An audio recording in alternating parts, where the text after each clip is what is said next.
à tous. Résistance nationale au Bénin. Le concept, mesdames, messieurs, faut-il encore le rappeler, aura fait des vagues toute l'année 2019, drainé du beau monde sur son passage et fait susciter assez d'engouement et d'espoir auprès de tous ceux qui se disent là de la gouvernance talon.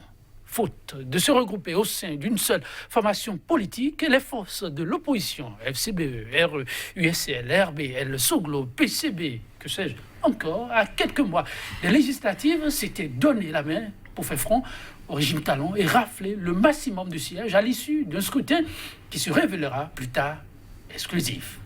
Les séquelles, mesdames, messieurs, le Bénin continue de les traîner. Mais la résistance, elle, semble plutôt perdre chaque jour un peu de sa résistance, de sa substance et de son ancrage. Opposition au régime talon, la résistance désormais plus qu'une coquille vide. Le sujet au menu de votre émission Débat du jour. Et ce sera en compagnie d'une des figures de proue de la résistance et déjà sur ce plateau. En notre compagnie, comment Léon Arrossi, comme nous l'avons connu sur le nom de Léon Basile Arrossi, oui, ancien député, il est l'un des acteurs politiques de l'opposition qui pense qu'on peut toujours faire les choses autrement pour faire rayonner et révéler le Bénin. Basile Léon Arrossi, bonjour. Bonjour, monsieur le journaliste. Et merci pour la disponibilité. C'est à moi le plaisir. Alors, cette émission, l'invité se fera en co-animation. Comme vous le constatez, à mes côtés, mon collègue Landry Salalon. Landry Salalon, bonjour. Bonjour, Joël Tondi. Honorable Commandant Léon Rossi, bonjour. Bonjour, monsieur Salalon. Merci d'accepter notre invitation. D'entrée, les téléspectateurs, vos militants, permettez-nous quand même de mieux vous situer sur l'échiquier politique national aujourd'hui, où se situe clairement Léon Basile Rossi. Voilà. Je voulais parler de quel parti politique on retient avant d'entrer dans le vif du sujet, honorable. Merci. Je voudrais vous dire tout de suite que pour faire la politique, on n'a en fait pas besoin d'être dans un parti. La preuve, je ne sais pas si le président Talon est dans un parti. Pourtant, c'est lui le premier politicien du pays. Donc, en fait, ce n'est pas une nécessité.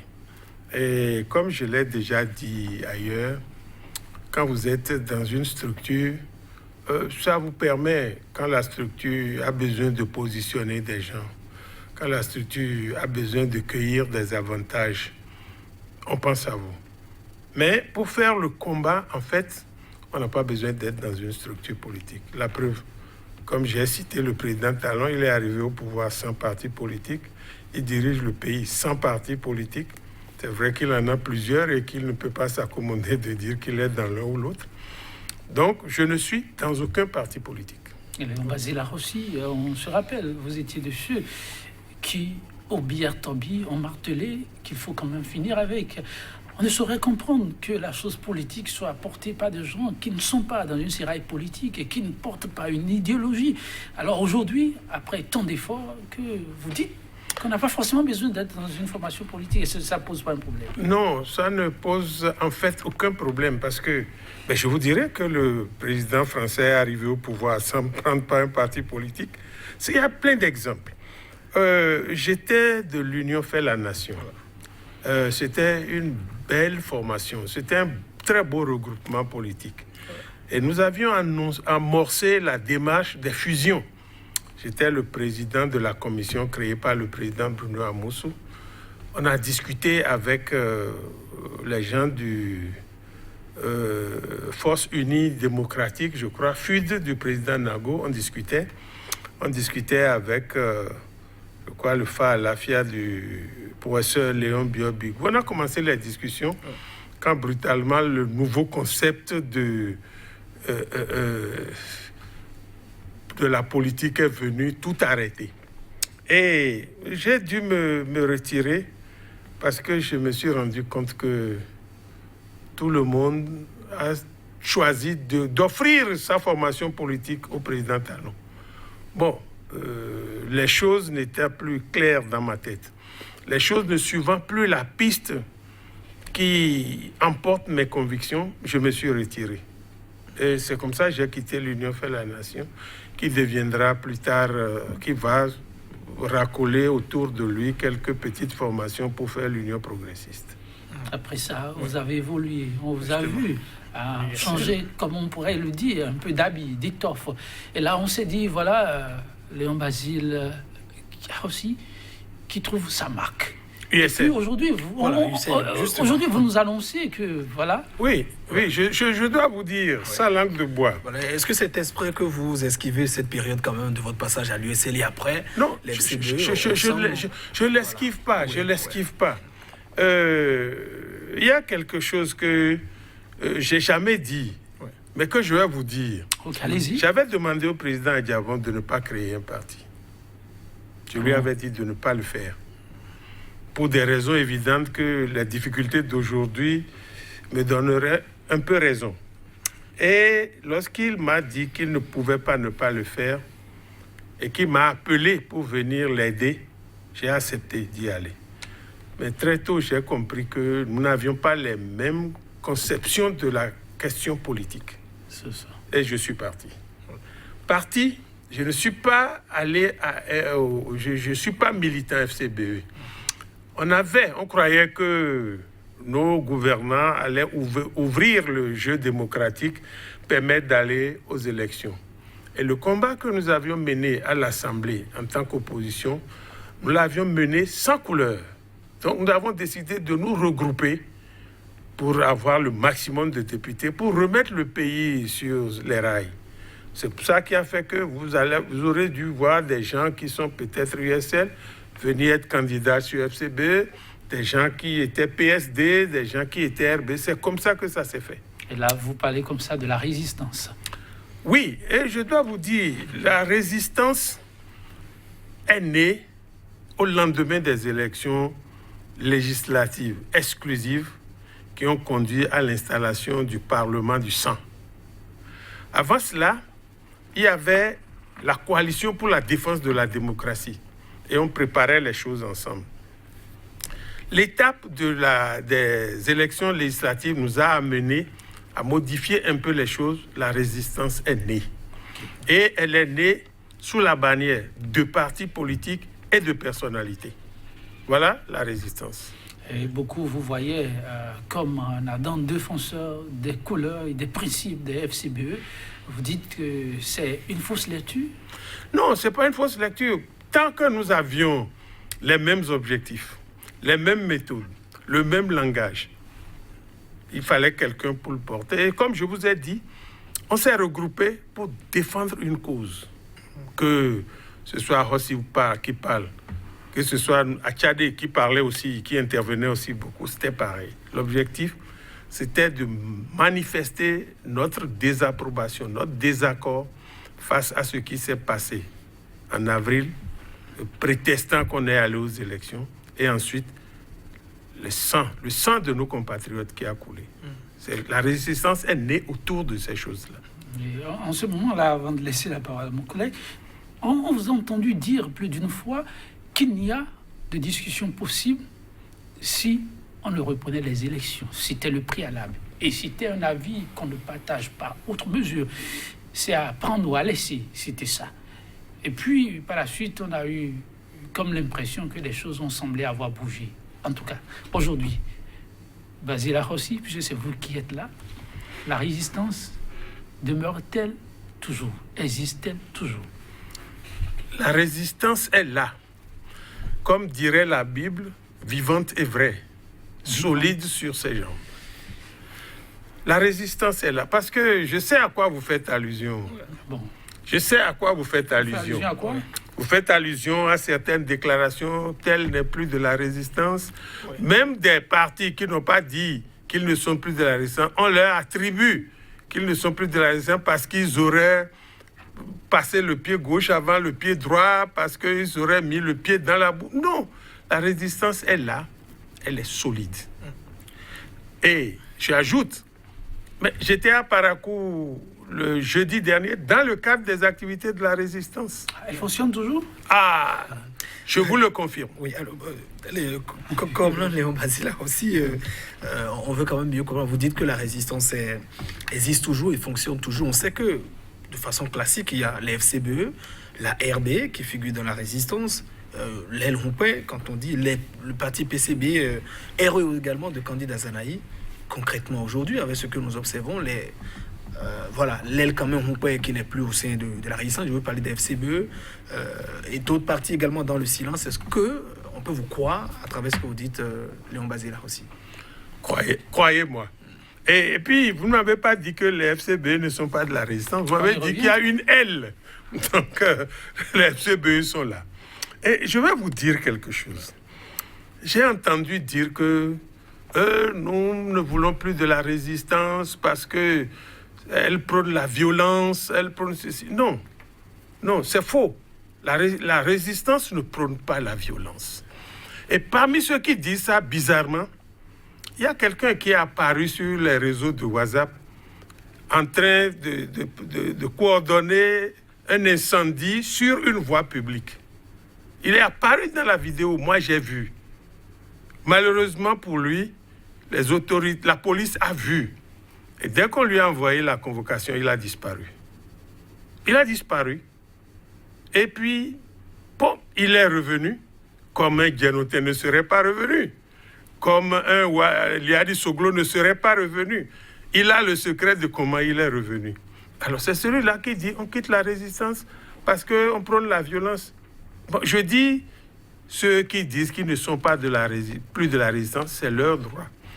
Heureusement, la résistance est composée de partis politiques et de personnalités politiques. Ceux qui veulent restent. Mais la résistance est là, elle vit et on a un objectif. Et vous reconnaissez que ceux qui l'ont dit hier étaient de la résistance. Et si aujourd'hui elles clament ces personnalités qu'elles ne sont plus de la résistance parce qu'il y aurait une chapelle à entretenir la violence, même si leurs images ont été identifiées comme vous le dites, un départ comme celui-là ne vient-il pas quand même fragiliser le combat d'ensemble? Dans les mémoires de guerre du général de Gaulle, il a écrit « Dans la guerre, comme dans la paix, il ne faut pas se rendre. » Dans la guerre comme dans la paix, il ne faut pas se rendre. C'est une question de conviction. Ceux qui se rendent, c'est comme ça que j'interprète la chose, ont leur raison, que je voudrais m'abstenir d'apprécier. Mais je voudrais vous rassurer que la résistance est là. Donc vous reconnaissez quand même qu'il y a eu certaines fragilisation de la résistance, Léon Bazéla aussi, parce que vous avez reconnu que s'il y a des gens qui se rendent au niveau de ces résistances, c'est sûr qu'au départ, voilà, on n'a quand même plus la même force au sein de ce creuset, honorable. Oui, mais je vais vous dire, toute entreprise humaine a ce côté faible. Mais vous prenez, quand nous étions à l'Assemblée, c'était parti pour que le chef de l'État, qui a la puissance publique, crée un seul parti politique. Mais il n'a pas pu. Il n'a pas pu. Il en a créé deux. Des gens sont restés en rade qui ont créé leur formation autour du chef de l'État en dehors des deux groupes BR et UP. Mais il y a d'autres. Vous entendrez parler de Moël. Il y avait même quelqu'un qui s'appelait Bér. Je ne sais plus par où il est passé. Tout ça, c'est... Bon, mais c'est à vous dire que maintenir tout en bloc dans une société de débat, ce n'est pas simple. Et ceux qui sont partis n'affectent en rien le fonctionnement et les objectifs que nous nous sommes fixés. On ne va pas focaliser l'attention là-dessus, mais je suis quand même... J'imagine aussi que les téléspectateurs nous en voudront si on ne vous pose pas la question. Ceux dont vous parlez, ce sont eux qui ont leur nom inscrit sur la liste FCBE comme formation politique ayant désormais son récépissé. On attendait le président d'honneur placer un mot pour nous dire ce qu'il en est exactement. Jusqu'à l'heure où nous parlons, aucune voix, en tout cas, pas de préation venant de sa part. Et les autres restent campés sur la position. Dans un contexte comme celui-là, est-ce que vous ne risquez pas une surprise, chemin faisant? Je voudrais d'abord vous dire qu'il n'y aura aucune surprise. Ah bon? Parce que nous savons lire entre les lignes. La seconde chose que je vais vous dire, le président Yahi Boni est un miraculé. C'est-à-dire miraculé, quelqu'un qu'on a tenté de tuer par empoisonnement. Et ça, je cite le livre d'un des conseillers du chef de l'État, qu'on a tenté de tuer par empoisonnement. On n'a pas pu. Quelqu'un qu'on a enfermé chez lui, il ne pouvait pas avoir accès à son médecin pendant 2 mois. Mais je crois qu'il a quelques raisons de remettre son compteur à zéro et de réfléchir à ce qu'il doit faire. S'il ne sort plus, s'il ne met plus son grand boubou à lever la main, à saluer les foules, il doit avoir ses raisons. Moi, je ne lui en veux pas pour ça. Vous êtes au sein de la résistance, partagez avec nous quelles pourraient être les raisons, disons, de ce silence de Boni Yayi où, après avoir accepté le récépissé, à quoi joue Boni Yayi? Comment on peut interpréter un peu ce silence qu'il observe depuis? Mais c'est ça que j'essayais d'expliquer parce que il a raté la mort par 2 fois. Il a raté la mort par 2 fois. Et puis, je crois que ce qu'il a vu dans sa vie, aux responsabilités où il a été, il connaît des choses que nous ne connaissons pas. C'est vrai que moi, son silence ne m'arrange pas personnellement. Mais si ça peut arranger le groupe, si ça peut l'arranger, parce qu'il faut qu'il soit là pour pouvoir dire ce qu'il peut nous dire. Si c'est ça. Moi. Mais je ne peux pas justifier pourquoi. Je fais mes analyses. Quand quelqu'un a raté la mort plusieurs fois, je crois qu'il doit avoir peur. Le Basile aussi, on aura un peu du mal à vous croire. On sait que vous êtes un acteur politique de vieille date. Vous êtes tout le temps sans doute avec Boni Yayi. Vous avez été au niveau des FCB. Vous y étiez au départ pour prendre part aux législatives. On dit quand même que vous ne connaissez pas les raisons. Alors, que répondez-vous à ceux qui estiment quand même qu'il joue aussi peut-être un peu à de la politique? Je voudrais parler un peu de la ruse et fonctionner également un peu face au système qu'il a en place. Oui, c'est possible. C'est possible. Je n'ai pas les capacités d'analyse politique de Yayi Boni. Je n'ai pas ces capacités d'analyse politique. Vous ne faites pas économie de vérité, là? Pas du tout, pas du tout. Il a été aux plus hautes fonctions de l'État. Il a parcouru des pays, des milieux, des relations que je ne connais pas, auxquelles moi, je n'ai pas eu accès. C'est vrai que je l'ai dit tout à l'heure, sa position actuelle me dérange personnellement. J'aurais voulu, tel que je parle, que le président Yayi parle comme je parle. Mais il a des raisons de ne pas le faire, que je ne connais pas. Que je ne connais pas. Et puis, depuis qu'il est rentré, ce n'est pas l'homme qui aime les bains de foule. Et c'est ce qui est sûr, la foule l'attend. Mais il ne sort pas, il ne dit rien. Bon, depuis qu'il est rentré, je ne l'ai vu que 2 fois. Je l'ai vu que 2 fois. On a échangé un peu. Mais sur la question de son silence, sur les difficultés des FCBE, surtout les difficultés des FCBE, je ne voudrais pas trop m'en mêler parce que c'est un problème et notre souhait est qu'il soit réglé.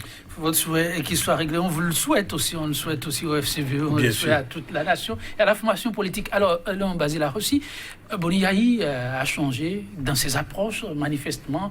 Ça vous dérange, mais vous comprenez. Mais la résistance aussi semble avoir beaucoup changé. Elle qui a habitué tout le monde à ses sorties médiatiques, à ses conférences de presse avec des mots plutôt exceptionnels. Vous nous avez presque surpris tout à l'heure en disant que vous étiez récemment encore sur le terrain. Pour beaucoup, c'est que la résistance n'existe plus. Mais vous confirmez que ça existe. Qu'est-ce qui a entre-temps changé à votre niveau? Nous nous sommes rendus compte que il nous fallait... Parce que toutes les fois que nous avons voulu faire nos manifestations, le pouvoir a estimé que la résistance n'existe pas légalement. Parce qu'il faut que le ministre Saka Lafia signe toujours un papier pour reconnaître qui existe, qui n'existe pas. Donc, nous nous sommes mis à préparer nos tests fondamentaux. On a fini de les préparer. On a fini de préparer nos tests. Statut, règlement intérieur. D'ici là, on va les déposer au ministère de l'Intérieur. C'est quoi pour un parti politique, vous voudrez dire, qui s'appellera Résistance? Non. Même les ONG ont chose là. Nous, on crée un mouvement qui s'appelle la Résistance. Vous voulez vous montrer très légaliste? Oui, pour que même dans les maisons où on doit tenir nos séances, on nous empêche d'entrer. Bon, on va faire ce pas. Et c'est ce document que j'ai porté à Parakou jeudi. C'est ça. J'ai porté le document à Parakou jeudi. D'autres l'ont porté vers le mono. On va le faire. Et puis, le problème, ce n'est pas le nombre. Ce n'est pas le nombre. C'est la consistance des idées. Et c'est les objectifs. Si on arrive à me prouver à moi que ce qu'on fait, ce n'est pas bon pour le pays, mais j'arrête. Mais personne n'arrive à me dire que c'est mauvais pour le pays.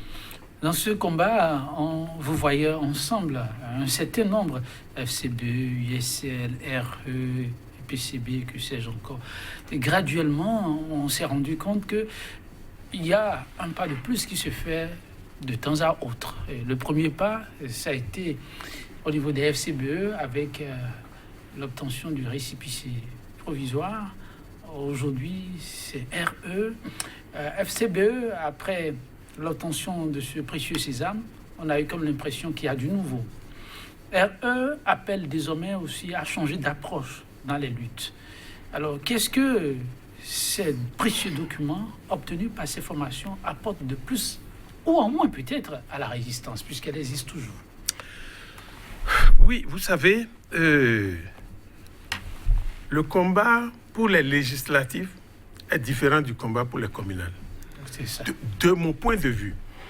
C'est partagé par la résistance. Les communales, non. C'est de mon point de vue. Okay. Le combat pour les communales est beaucoup plus suscité par la base. Et le fait que des gens pensent qu'il faut aller aux élections communales ne détruit pas notre conception que les législatives ne sont pas légitimes, que le Parlement de sang doit disparaître. Doit disparaître. Doit disparaître, le Parlement de sang. Mais quand on le dit, les gens ont l'impression que c'est une incantation vide. On est embêté là encore parce qu'on a entendu d'autres alliés, toujours la FCBE surtout le dire, disparition du Parlement. Le temps a fait son œuvre, il faut aller de l'avant. Vous avez suivi le secrétaire exécutif ou le chargé aux questions numériques qui était sur ce plateau de l'OFATON, pour ne pas le citer par exemple, il a souligné. Maintenant, il faut voir les choses autrement, il faut aller de l'avant. Mais vous avez dit, vous citez des gens qui disent qu'ils ne sont pas de la résistance. Et vous voulez que je donne les mêmes définitions de la résistance que ceux-là? Non. Ce qu'ils disent, c'est tout à fait... Chacun dit ce qu'il a envie de dire. Okay. Chacun dit la chose comme il la conçoit. Moi, je dis comme je le conçois. Je dis comme je le conçois. Les élections de base, les élections dans les communes, tout ça, moi, ça ne devrait pas éteindre le combat que nous menons. Donc, je dis, ce n'est pas parce que quelqu'un dit « je vais aux élections ». Il y a d'abord les questions principales. Et puis, il y a ce que j'appellerais les questions, les préoccupations secondaires. Il y a des gens qui estiment que leurs militants ne veulent pas disparaître. Moi, je ne trouve pas d'inconvénient que les militants existent. Surtout que, moi, FCBE continue de dire « je suis de l'opposition ». Ça permet déjà aux candidats de l'opposition de se mettre là pour aller aux élections. Ok. FCBE continue de dire « je suis de l'opposition ». Vous trouvez que c'est déjà suffisant? Je dis les candidats de l'opposition peuvent s'aligner avec FCBE, peuvent s'aligner avec RE. Si demain, il y a un autre parti de l'opposition, on peut s'aligner avec. Moi, je ne trouve pas ça formellement compromettant. Pas formellement. L'essentiel, la résistance est née à la suite des élections législatives exclusives et l'installation d'un Parlement qui est passé dans le sang de nos compatriotes pour aller à Porto-Novo. Nous ne le reconnaîtrons jamais. Avant de parler des enjeux des communales avec vous, dites vous-même en personne, vous êtes candidat pour ces élections? Non, je ne suis pas candidat aux élections communales. Pourquoi? Oh, ça ne m'intéresse pas. Ça ne m'intéresse pas. D'accord, on va justement parler de ces communales qui constituent comme un enjeu important, précieux, comme l'ont Léon Bazile aussi, parce qu'évidemment, il faut tenter de recueillir le parrainage pour la prochaine présidentielle. Au sein de la résistance, comment est-ce que les candidats iront à ces élections? Qui doit remorquer qui? Et est-ce que vous pensez finalement à une certaine fusion pour tirer sans doute leçon, comme le disent certaines personnes, de ces législatives? Oui, je vous dirais que la résistance n'a pas mis dans un ordre du jour spécial la question des communales. Pour le moment, vous voudrez dire? Pour le moment, on n'a pas mis dans un ordre du jour spécial. Et on constate qu'il y a des partis de l'opposition qui souhaitent y aller. Bon, le moment venu, si le débat est fait, on pourra, les gens de l'opposition qui voudraient aller pourraient se repartir dans ces partis-là. Oui. Est-ce que ça vous arrange, cette stratégie de sans doute d'émietter un peu les voix? Parce que, au-delà, sans doute, comme je le disais, de ces conseiller qu'on peut avoir, c'est quand même essayer de contrôler au moins 16 communes, comme l'ont Léon Rossi. C'est quand même un enjeu très important de penser peut-être à fragiliser les voix en allant de façon épaisse. Est-ce que ce n'est pas risqué pour vous, politiquement, je voudrais dire? Je vous ai dit tantôt que c'est difficile de regrouper tout le monde sous une seule bannière. Le chef de l'État qui a tout le pouvoir, il n'arrive pas à le faire. Qui a autorité sur ces groupes qu'il a créés lui-même. Il fait de multiples réunions aujourd'hui, au domicile, au palais. Ça n'accouche pas encore de ce qu'il veut.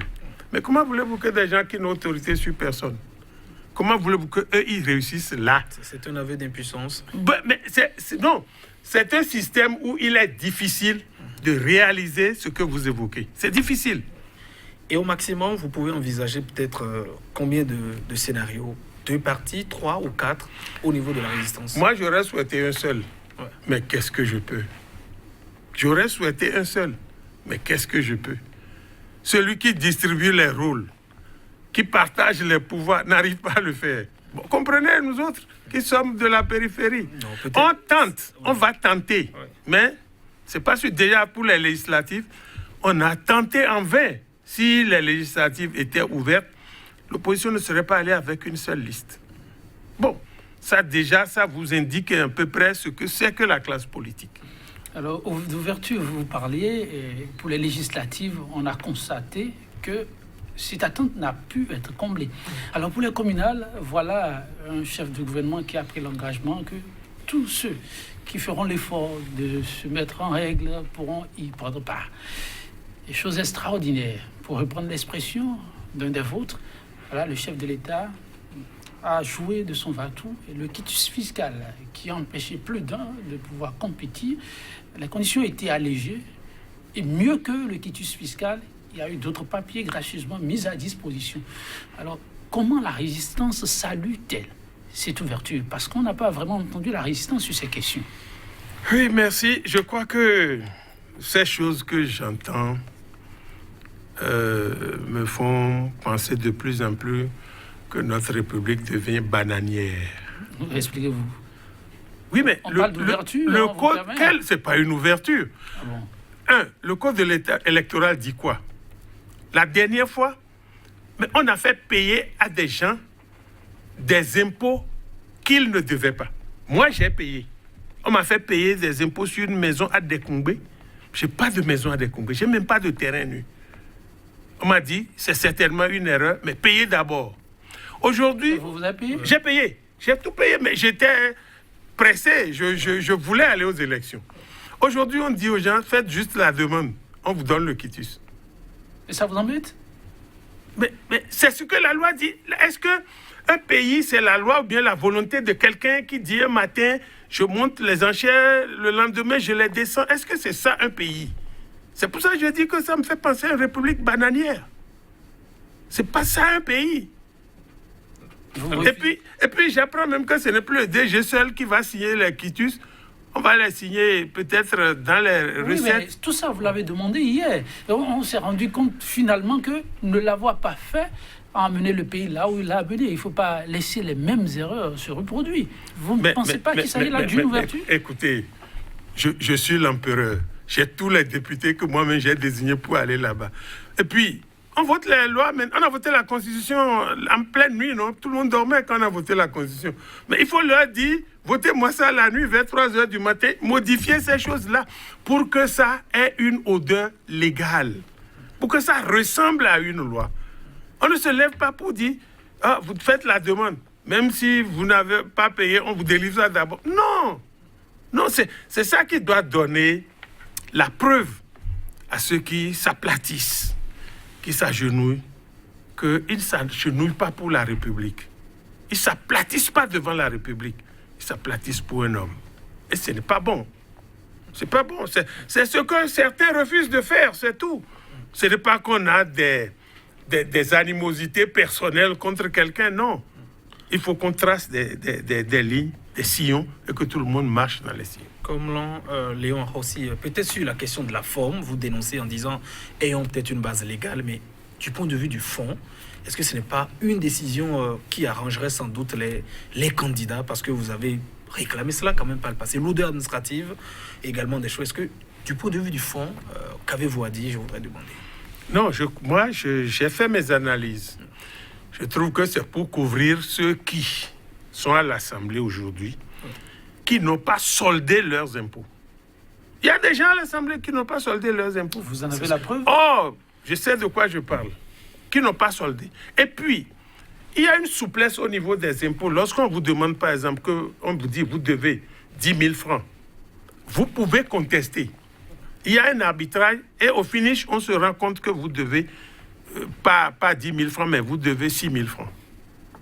Bon, mais il y a des gens qui ont introduit ces cas-là, mais qui ont eu leur quitus. Mais moi qui n'ai pas de maison à Adékoumbé, je n'ai pas pu l'obtenir. J'ai payé pour une maison à Adékoumbé. Vous trouvez qu'il y a eu deux poids, deux mesures? Oh, mais le pays, depuis un moment, c'est 2 poids, 2 mesures. C'est 2 poids, 2 mesures. Alors, les efforts faits quand même pour assainir le paysage politique, aujourd'hui, lorsque vous prenez un peu de recul, et ces élections qui constituent un nouveau test pour la marche démocratique, Basile Léon Arrossi, à titre personnel d'abord, un sentiment de fierté? Non, pas du tout. Assainir le paysage politique, je trouve que vous exagérez. Non, mais c'est ce que vous avez annoncé. La réforme du système partisan. Oui, c'est des déclarations d'intention. Parce que ce qui se passe aujourd'hui est venu détruire les initiatives qui étaient prises pour assainir le système partisan. C'est venu détruire. Oui, expliquez-vous. Oui, moi je vous ai dit, l'Union fait la nation avait commencé à faire des démarches. Et j'étais au cœur de ces démarches-là. Mais des gens qui ne se parlaient pratiquement pas, des gens qui ne se connaissent pas, se sont regroupés brutalement, intervalle de 2 mois. Bon, toi va à UP, toi va à BR. C'est comme ça que ça s'est passé. Et si vous les interrogez, ils ne se connaissent pas entre eux. Ils ne se connaissent pas entre eux. C'est pas ça le système partisan. C'est des gens qui partagent des convictions, qui font des analyses, qui trouvent que le pays doit besoin de prendre telle direction pour aller à un bon résultat. Vous vous mettez ensemble. Mais quand c'est quelqu'un qui est là-haut, qui prend son épée, qui traverse la rivière en deux, ceux qui sont ici, ceux qui sont là-bas, ça ne prend pas. Et je vais vous dire, vous voyez ce qui se passe, les deux gros groupes là, moi je ne les appelle pas des partis, qui se donnent des coups de pied. Est-ce que c'est ça le système partisan? Si on vient assainir, c'est pas pour que quelqu'un soit membre fondateur d'un parti et puis il tombe sur la place publique et dit non, je ne suis plus là, je suis plus là. Mais qu'est-ce qu'il avait conduit là? Qui sait? Moi, j'ai fait un bout de temps avec USL, mais je suis parti sans sonner la cloche. Je me suis entretenu avec le président Donner et je suis parti. Mais ceux qui disent je suis président, je suis membre fondateur du Bloc républicain, je suis membre fondateur du... Mais ils vont sur la place publique, ils rassemblent les gens et ils dénoncent les tares de l'autre. Voilà la réforme du système partisan. Vous pensez qu'on a échoué? Ce n'est pas qu'on on a reculé. On a reculé. Et je vais vous dire, celui qui orchestre tout ça là, ça va disparaître avec la fin de son régime. Parce que c'est des gens qui s'en veulent aujourd'hui. Et puis là, on ouvre les listes des partis de la mouvance aux candidats de l'opposition. Moi, les miens sont venus me voir pour dire, il y a tel groupe qui veut. J'ai dit, mais vous voulez aller là? Ils ont dit, mais si on ne trouve pas autrement. J'ai dit, bon, je ne vais pas vous empêcher d'y aller. Étant donné que je ne suis pas membre d'une formation politique. Je ne veux pas imposer aux gens ma vision et ma démarche. Si c'est ça qui vous plaît, mais de grâce, n'allez pas dire aux gens que c'est moi qui vous ai envoyé là-bas. Voilà un peu. On dit conviction. On dit on va chercher des candidats de l'opposition. On dit il faut venir. S'il y a des candidats de l'opposition qui ont la poigne, qui sont populaires, n'hésitez pas. Non. C'est puant tout ça. Ok, dans cette puanteur, trouvez-vous un certain avenir pour l'opposition, ou l'opposition déjà phagocytée par le système? Oui, c'est de bonne guerre que le système tente d'affaiblir l'opposition, de la phagocyter. Mais l'opposition ne disparaîtra pas. Ah bon? Non, je suis formel. Et quand les gens m'entendent, ils vont peut-être dire, mais ce type-là, c'est un rêveur. Ah bon. Non, je ne suis pas... Et pour ceux, justement, qui pensent ça, vous répondez quoi? Je ne suis pas philosophe, je suis résistant. Je ne suis pas philosophe. C'est les philosophes qu'on traite de rêveurs. Je ne suis pas philosophe, je suis résistant. À Rossi, hier, on peut dire qu'il y avait vraiment du beau monde derrière cette résistance-là. Mais plus les jours passent, les populations, pour les images que la chaîne nationale envoie, elles sont séduites, les populations, par les réalisations. Vous-même, vous voyez un peu Cotonou change de visage, mais pas que Cotonou, Parakou, Porte-Nouveau, la plupart des grandes villes et d'autres infrastructures socio-communautaires sont également annoncées. Lorsque l'opposant qui se dit éclairé observe ça, quelle appréciation en fait-il? Je dois vous dire que ces choses-là que le gouvernement fait, je les salue. Okay. Je les salue. On ne les paye pas avec leur gros salaire caché qu'ils ne veulent communiquer à personne. On ne les paye pas pour aller dormir ou croiser les bras. Il faut qu'ils travaillent. Et puis c'est eux qui ont demandé à diriger le pays. Le citoyen, le contribuable, fait ce qu'il doit faire en payant ses impôts. Il faut qu'il travaille. Mais le bruit qu'on fait autour, quand on bouge, on regarde un peu, on ne voit pas grand-chose. Comment ça? On ne voit pas grand-chose. Dites-moi honnêtement, dans Cotonou, l'asphaltage, si vous mettez bout en bout, est-ce que vous avez 40 km? Je dis non. Je dis non. Vous avez commis des experts? Oh, pas des experts. Oh, tout le monde est expert. Il suffit d'aller regarder un peu. Tout le monde est expert. Non, l'expertise, ce n'est pas la chose. Non, pour voir la distance, on n'a pas besoin de faire Massachusetts, on n'a pas besoin de faire Cambridge. Vous pensez qu'on aurait ça pu ne faire fait pas 40. Non, attendez, j'en viens. Ça ne fait pas 40 km. Et puis, on trouve que tout ce qu'on n'a jamais fait, le régime de la rupture est en train de faire. Mais non! Soyons un peu modestes. Oui. Mais Yahi, il faut que je le dise. C'est le cas que je connais le mieux. Quand Soglo était là, je n'avais pas encore ouvert les yeux à la politique. Mais en 5 ans, prenez les routes que Yahi a construites. Si vous quittez, je prends pêle-mêle, vous quittez Air Afrique pour l'aéroport, mais c'est Yahi qui l'a fait. Pour aller à Révier, le pont, c'est Yahi. Fifadji, c'est Yahi. Et puis la voie double sens jusqu'à Ouida, c'est Yahi. Et puis le nord, mais mon Koufo, j'étais dans le Koufo le week-end. Mais c'est Yahi. Alors pourquoi aujourd'hui on dit asphaltage de 30 km dans Cotonou et puis on ne peut plus...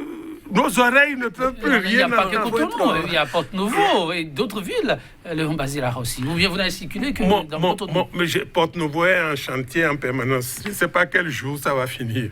Bon, mais en tout cas, moi j'ai dit que c'est bon. Oui. J'ai dit, mais... Vous pensez qu'on fait trop de bruit? On fait trop de bruit autour d'un truc minuscule. Oui. Pour être honnête, est-ce que ce régime de la rupture, qu'on connaît quand même un peu pour sa discrétion, est-ce que le régime Bavard beaucoup plus me fait autant de bruit que sur le régime de Yahi, qu'on a quand même observé, pour être véritablement honnête? Ce que nous avons reproché à Yahi, se promener sur les chantiers. Ces derniers jours, je crois que nous avons fini par nous mettre à son école. Comme nous avons commencé à nous promener sur les chantiers. Mais je vais vous dire quelque chose de plus important. Pourquoi? Quand Yahi faisait ses routes, nous connaissions le coût, députés, et nous en parlions à nos populations. Aujourd'hui, la Constitution votée nuitamment enlève à l'Assemblée le droit de vérifier les prêts qui sont contractés. Enlève à l'Assemblée le regard sur les prêts qui sont contractés. Vous n'avez pas confiance? Cela veut dire confiance. Pourquoi les législateurs dans tous les pays, le Parlement est né en Angleterre. Pourquoi? Parce que les gens ne faisaient plus confiance à la reine dans ses dépenses. Mais ici, la différence, c'est qu'il n'y a que des gens de confiance. On a un homme qui a pris l'engagement d'assainir les finances publiques et qui a commencé une lutte acharnée contre la corruption. Que vous observez? Tous ces prédécesseurs ont dit ça. Bref. Mais il y a une différence. Mais je dis, on ne connaît même pas le coût de ces choses-là. Parce que l'État négocie, dépense, et puis un jour, on dira à l'Assemblée, voilà, on a trouvé l'argent là, on en a fait ceci, on en a fait cela. Mais vous voulez qu'avec tout ça, l'opacité dans la gestion des fonds publics, mais vous voulez qu'avec tout ça, je me mette à acclamer des mains et des pieds? Non, je ne peux pas. Oui. Je ne peux pas. Comment Léon Rossier, dites-nous quelle est un peu la différence peut-être entre vous, qui arrivez quand même à résister, et les autres collègues qui ont accepté quand même, qui font tout cela. On se pose la question, vous avez des collègues au niveau de la 7e législature, ils font tout, 83 députés qui soutiennent les actions du chef d'État. Qu'est-ce qui est la différence qu'est-ce qui vous différencie, j'allais dire? Je crois que c'est notre conception des choses. Ouais. S'ils ont d'autres raisons cachées, je ne sais pas. Et je ne voudrais même pas m'aventurer sur ce terrain.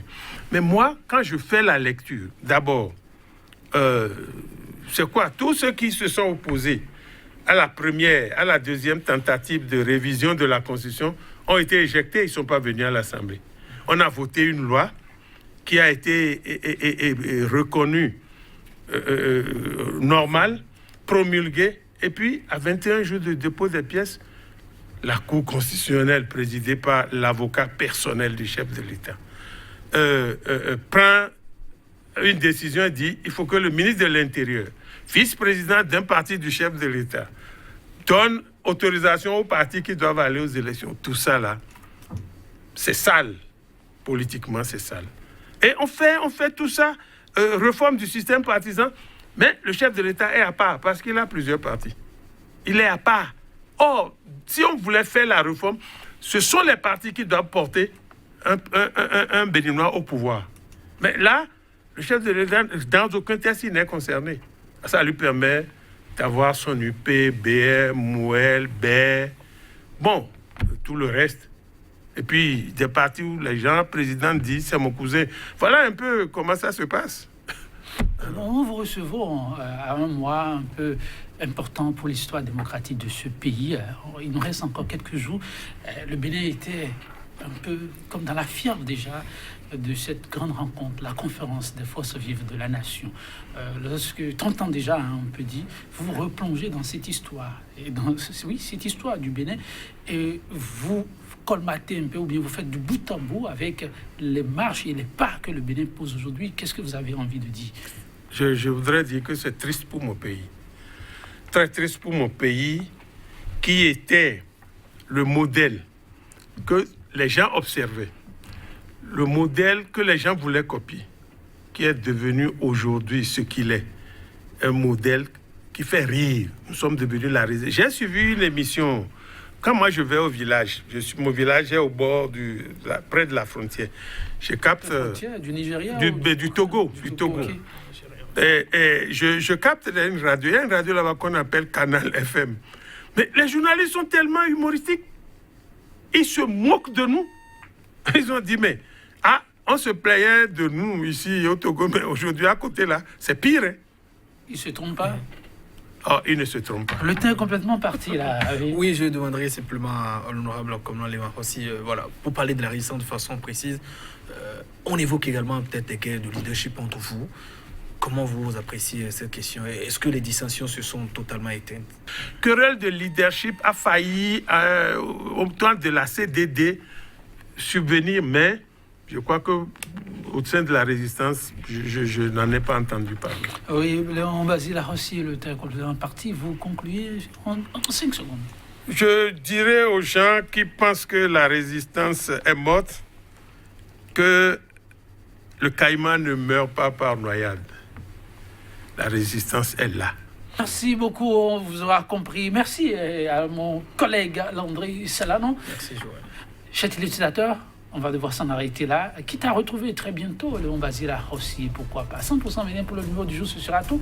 On faut se reparler sur cette citation de Paulo Coelho. Un homme, dit-il, doit choisir, car c'est en cela que réside sa force, mais surtout le pouvoir des grandes décisions et son avenir.